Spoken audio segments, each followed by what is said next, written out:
You're single. What else would you do? My sister's words sliced through the glass as I stood outside the resort restaurant, legs trembling, chest hollow, watching my entire family laugh over champagne and lobster while behind me in my room her 3 kids destroyed everything I owned. Couples only night, they'd said, and I guess the single sister didn't qualify for the celebration even though I'd saved 2 years to make this vacation happen, even though my name was on every reservation, even though I'd organized every detail while they reimbursed me weeks late with a winking emoji that said, "Better late than never." I pressed my forehead against the window, breath fogging the glass as I watched my parents smile and toast and cut into their steaks like I didn't exist, like I wasn't standing in the humid island night with my dress sticking to my skin and my heart hammering because somewhere in the last 6 hours I'd stopped being their daughter and become their staff. My phone buzzed with another text from the villa, probably Tyler breaking something else, or Harper spilling something else, or Riley crying for her mother who was inside that restaurant laughing without a single thought for the woman watching her children. I swallowed hard, wiped my palms on my dress, and stepped back into the shadows where they couldn't see me even if they bothered to look. They thought I'd just take it, smile and babysit and be grateful for the crumbs. They were wrong about what I'd become. I'm Eleanor, and I work 60-hour weeks as a property manager, skip dinners with friends, say no to dates, wear the same winter coat through 3 seasons, not because I have to, but because I save for moments that should matter. Moments like this vacation, where I was supposed to be a sister, a daughter, part of something I'd earned. Instead, I felt like furniture they could rearrange when convenient. But by the time this week was over, they'd learn exactly what happens when the person you've been using has access to every reservation, every credit card authorization, and 48 hours before you realize she's gone. Comment below where you're watching from, and if you've ever felt invisible in your own family, drop a heart emoji. 6 hours before I stood outside that restaurant, Bryn had smiled at me across baggage claim, that tight, bright smile she always used when she was about to ask for something. Bryn grabbed my wrist, French manicure digging in. "Ellie, thank God you're here. We need you to take the kids this afternoon because Jackson booked us a couples massage, and we have that adults-only dinner tonight. You understand, right, sweetie?" The sweetie was new, that condescending pet name she'd started using since she'd gotten married. My throat tightened, but before I could speak, Jackson looked up from his phone with that dead-eyed stare he probably practiced in business meetings. "Eleanor." He never called me Ellie. "We paid for this trip too. We all deserve a break. You understand that, right? It's just the reality of adult responsibilities." Everything with Jackson was framed as cold logic, every demand disguised as reality you couldn't argue with. The lie sat there obvious and unchallenged. They hadn't paid for anything except their late villa share while I'd fronted the resort credits, excursions, and deposit. The villa had 3 bedrooms. They'd taken the master suite, and I'd gotten the smallest room that was supposed to be mine, not a daycare. My mother appeared, phone in hand, not looking up as she spoke in that artificially cheerful tone. "Oh, Eleanor, you're not going to make a fuss, are you? Bryn has so much on her plate with the kids and Jackson's work stress. Can't we all just be grateful we're together? Family is everything, sweetheart." The family is everything was her signature weapon. Obligation wrapped in sentiment, dismissing whoever got sacrificed to maintain the illusion of harmony. The 8-year-old grabbed my hand with sticky fingers, and the 6-year-old latched onto my arm, and the 4-year-old started crying for her mother who was already halfway to the exit, calling back with that tinkling laugh. "You're a lifesaver, Ellie. What would I do without my amazing little sister?" The little sister stung more than she probably intended, or maybe exactly as much as she intended. I stood there holding 2 small hands and a booster seat, watching my family disappear through automatic doors, and something whispered that I should document this, that this moment mattered in ways they wouldn't understand until it was far too late to take back what they were about to do. Something inside me cracked. Ice under pressure. Not broken yet, but enough to reshape everything. That precise moment when you realize the people who raised you see you as less than human, more like furniture they could rearrange to suit their comfort. I was done being their ottoman. By the time I got the kids to the villa, My favorite sandals were snapped in half, and Tyler had knocked over my makeup bag, and Harper had scattered my clothes everywhere, and Riley sobbed for a mother who'd chosen a massage over her daughter's tears. I checked Instagram. Bryn in matching white robes with Jackson, champagne raised. Finally, some us time. Paradise deserved. #blessed. She always added extra exclamation points, performing happiness for an audience. She had no idea I was about to ruin all of it. I pulled out my phone and opened the voice recorder, pressing record before slipping it into my pocket. Then I scrolled back through our family group chat to 3 weeks earlier. Bryn, Ellie's so good with kids. She won't mind helping out. She even added those fake sweet emojis, the kind people use when they've already decided for you. My mother, that's sweet of her. My father, late at night. Well, she's got the time. What else is she doing? I took screenshots and backed them up to 3 different cloud accounts. This wasn't spontaneous chaos. This was orchestrated. And if they could orchestrate this, I could orchestrate something bigger.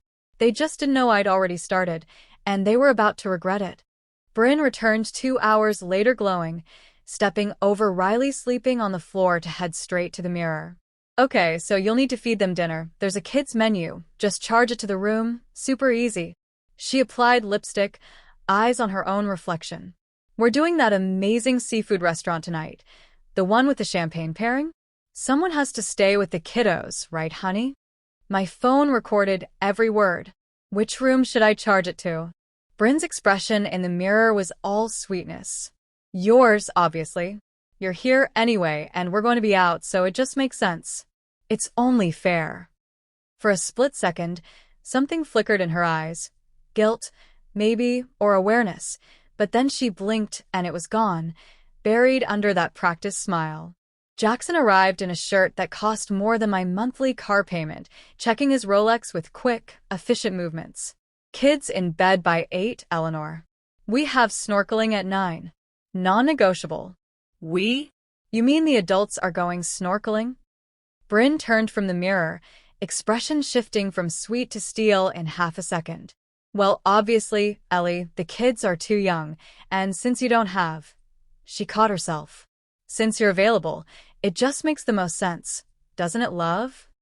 I came here for vacation, Bryn. And you're getting one. She laughed, that performative sound.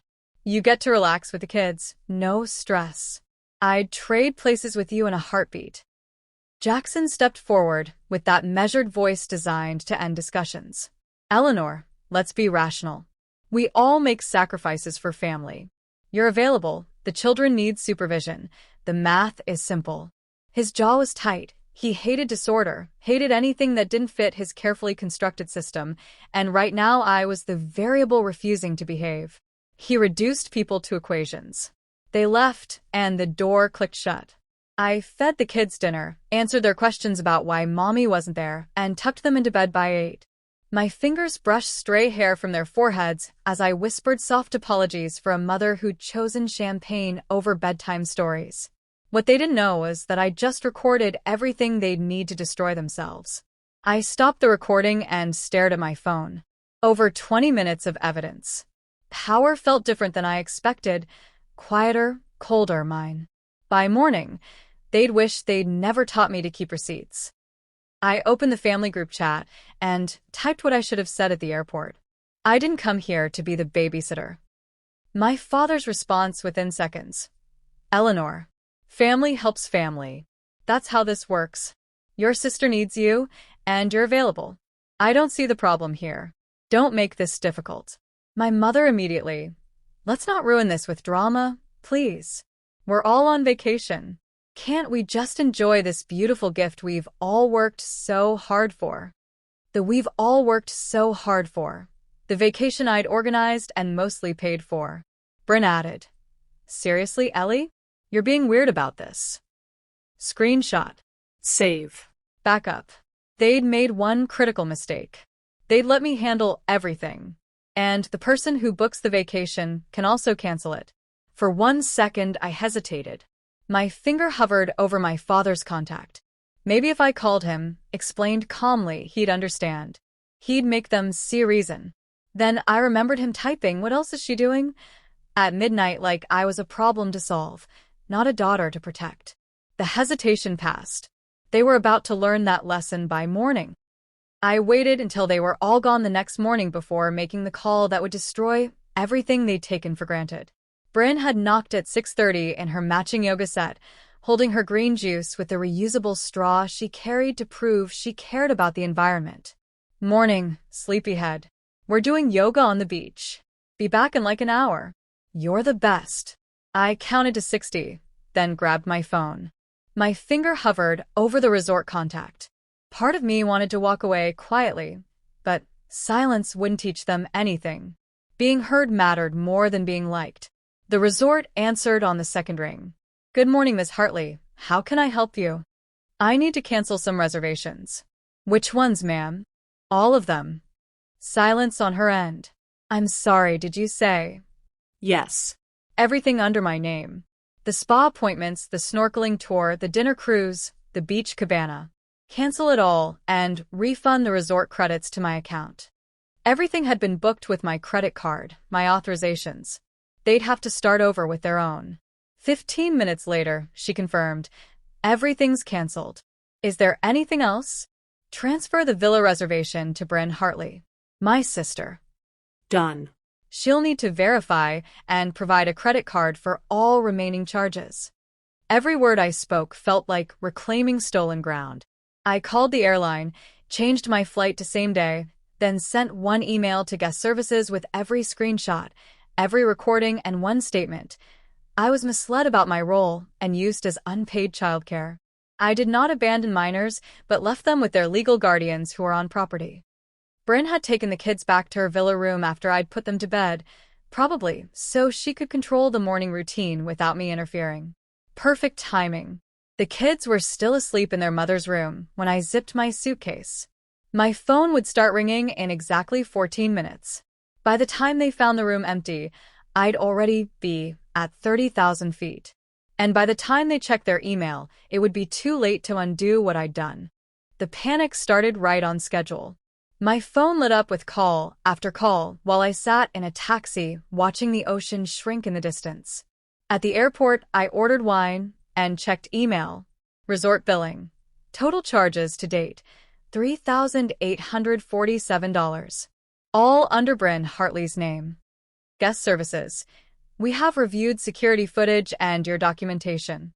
Multiple instances of minors left unattended. This matter will be addressed with the responsible parties. 17 missed calls. I turned off my phone. They had no idea what was waiting for them when they tried to check out. But the real shock was still coming.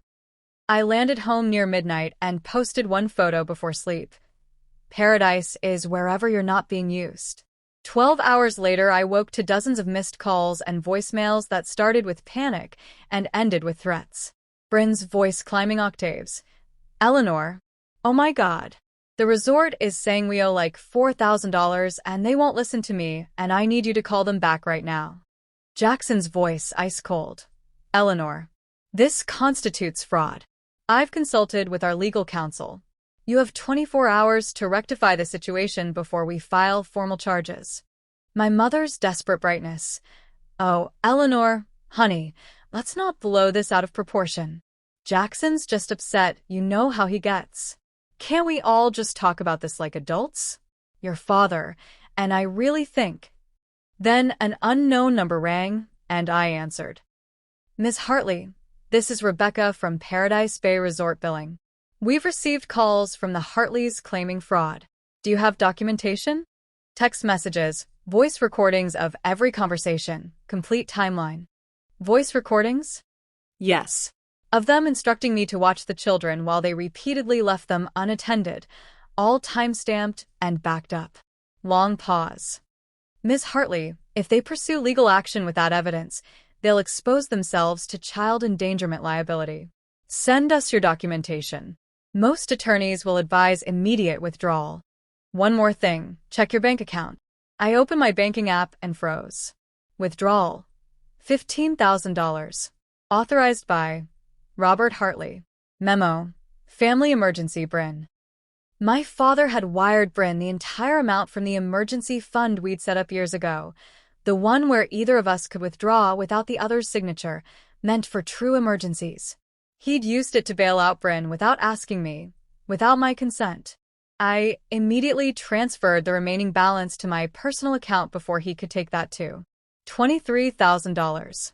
My actual savings, separate from what I'd already spent on this cursed vacation. Everything I'd been putting away for a future that kept getting sacrificed for their present. Money couldn't erase consequences, but it could rewrite the story. They were wrong, but it could make 47 women free. I opened my laptop to the Women's Independence Fund website and filled out the donation form with steady hands. Amount: $23,000. The entire remaining balance. In honor of Bryn Hartley. Include in newsletter, yes. I could have kept the money. I could have used it to fuel my anger or simply walked away. But what I'd learned should never happen to anyone else. These 47 women needed freedom more than I needed revenge. I clicked submit and forwarded the confirmation to my parents. You took $15,000 without asking. I donated the rest to help women escape family members who use money to control them. In Bryn's name. She'll be in the church newsletter next week. Blocked their numbers. 2 hours later, a lawyer called. This is James Mitchell from Mitchell & Associates. My clients are prepared to pursue legal action for fraud, theft, and emotional distress unless you agree to certain settlement terms. Let me stop you there, Mr. Mitchell. I have recordings. I have evidence. I have nothing to lose. Tell your clients if they contact me again, the internet gets everything. We done here? Fast typing on his end. Yes. We're done. 10 minutes later, Detective Sarah Morrison called and I told her everything, the recordings, the screenshots, the abandonment, all of it. You did nothing wrong. You weren't their legal guardian. The parents endangered their own children. We're opening an investigation and we'll need copies of your documentation. I'll send it today. Off the record? You just turned a bad situation into help for 47 women. That's not vindictive. That's power used right. She hung up and I sat there realizing what I'd just built. A fortress of evidence. Every text, every recording, every screenshot. The invisible daughter had become untouchable. They'd hired a lawyer to scare me. Within 3 hours, they'd realized their mistake. The lawyer called back within 3 hours. My clients have decided not to pursue legal action, he said. Smart choice, I replied. He cleared his throat. However, they'd like you to remove the donation listing from the charity newsletter. The donation stands. The newsletter stands, I said. If they contact me again through any channel, I'll write a personal note to the charity explaining exactly why I chose to honor Bryn Hartley with a donation to an organization that helps women escape families who weaponize money as control. I hung up and blocked the number. But the consequences weren't done unfolding yet. The next day, Detective Morrison called back. Wanted to give you an update. The charity newsletter went out yesterday. Mrs. Hartley was publicly congratulated at church. The entire congregation applauded. Your parents were there. They left immediately after. Word spreading fast in that community. Good, I said. One more thing. Mr. Hartley filed for divorce this morning. He's using our documentation to pursue primary custody. The dominoes were falling exactly as they should. The next day, someone knocked on my door. My heart slammed against my ribs. I knew that tentative, apologetic rhythm. Bryn had come crawling back, and this was going to be satisfying. I opened the door one crack, chain lock engaged. What do you want? I said. Can I come in? Bryn asked. No. She flinched like I'd slapped her. Jackson filed for divorce, she said quickly.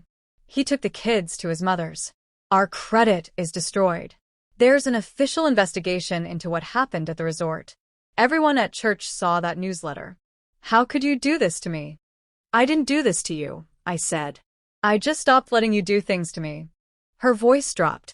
That donation, Eleanor, how do I explain a $23,000 donation in my name to a charity about escaping financial abuse? I don't know, Bryn, I said. How will you explain it? Her face went pale, then red. You did this on purpose, she snapped. You wanted to humiliate me. No, I said evenly. I wanted you to understand what it feels like when someone makes decisions about your life without asking. When they use your name for something you didn't agree to. When they make you look like something you're not. I'm not a financial abuser, she cried. And I'm not free childcare, I said. But you treated me like that was all I was worth. How can you be so cruel? Her voice broke. I didn't raise mine. The resort has security footage of you leaving your kids alone in my room multiple times, I said. I have voice recordings of you calling me selfish for objecting. There's an official investigation because you treated me like staff on a vacation I organized. She went completely still. You recorded us? Every conversation, I said. Every dismissal. Every time you walked out that door. Because people like you rewrite history, and I was tired of being erased. I'm your sister. You are my sister, I said. Past tense. She reached for the chain lock, hands trembling. My marriage is over, she whispered. Mom and Dad won't return my calls. I have nothing left. I met her eyes through the crack in the door. Good, I said. Now you know what it feels like to be used by the people who are supposed to love you. I wasn't using you. No, Bryn, I said. You just borrowed me like a rental car you returned with the tank empty and scratches on the door. But unlike a rental, I don't come with insurance for the damage you cause. Her mouth opened. Closed. Nothing came out. I closed the door. The lock clicked. The sound felt like power, small, certain mine. She stood outside crying for 10 minutes before leaving. I just erased my sister from my life. And I felt nothing but relief. Next morning, I made 2 calls that would ensure she'd never find me again. I called my landlord 30 days notice, and my boss about the Denver transfer. 6 months later, I sat on my Denver balcony watching sunset paint the Rockies in colors that had no names. My phone buzzed with an email from my mother. Eleanor, we failed you. We taught Bryn her needs mattered more than yours, and taught you that yours didn't matter at all. I'm not asking for forgiveness because I don't deserve it. I just need you to know that we see it now. I read it once, closed my laptop, and looked back at the mountains. Words were easy when consequences had already landed. I wasn't going back to find out if they'd changed. But something was about to happen that would prove I'd made the right choice. For now, I just breathed mountain air that didn't carry the weight of expectation. 3 weeks after that email, my mother called from an unknown number. I answered without thinking. Eleanor? Oh, thank God. I wasn't sure you'd. I hung up. My hands were shaking. My chest tight. For a moment, I thought I'd made a mistake. Then I looked at the mountains, at the life I'd built where no one used me, where no one took pieces of me and called it love, and I realized something that made my whole body go still. I didn't miss them. Not even a little. The realization didn't hurt. It set me free. 47 women got help because of what happened to me. 47 women escaped situations where family weaponized money as control, and that number matters more than any family dinner I'll never attend or any apology I'll never receive. If you're the one they call when they need something, but never when they're celebrating something, you're not family. You're the help. If family is everything only applies when you're the one sacrificing, then family isn't everything. Freedom is. My coworker asked yesterday if I was nervous about traveling solo to Scotland next month. No, I said. I've been alone my whole life. I'm just done pretending I'm not. She laughed, but I wasn't joking. They'll spend the rest of their lives trying to figure out how the quiet one became the dangerous one. They'll never understand they created her. My mother still emails with updates and hints about reconciliation, but I finally learned something they never taught me. You don't owe anyone access to your peace, not even family, especially not family. I'd spent 29 years learning to be useful instead of valued, and it took one nightmare vacation to teach me the difference. Now I know my worth. I'm single, unstoppable, untouchable, and nothing will ever make me small again.